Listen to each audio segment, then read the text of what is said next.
రే పదరా ఆపుదాం. తన పెళ్ళే కదరా కావాలి, నేను చేసుకుంటారా? రే ఇన్నోళ్ళు పెళ్ళంటే భయం ఉండేదిరా, కానీ తనే ఇంకెళ్ళిపోతుందంటే ఇంకా భయం వేస్తుందిరా. రే పదరా ఇలా ఆపుదాం. ఆపుతావురా చెప్పు, ఏమని ఆపుతావు? అరే అమ్మాయి పెళ్ళంటే ఇష్టం లేదనుకో, వెళ్ళి ఆపేద్దాం. ఒక్కసారి అది చూడరా, ఎంత హ్యాపీగా ఉందిరా. అరే ఆమెకు అల్టిమేట్గా పెళ్ళే ఇంపార్టెంట్ రా, నువ్వు కాదు. ఎందుకురా వీళ్ళకి పెళ్ళంటే అంత తొందర? పెళ్ళంటే వీళ్ళకి 3 ముళ్ళే కనిపిస్తారా? అదే మనకి 30 సంవత్సరాల జీవితం కనిపిస్తుంది.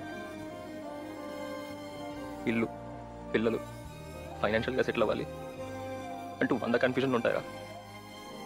ఆ మాత్రం అర్థం చేసుకోకుండా అలా ఎలా పెళ్లి చేసుకుంటారా?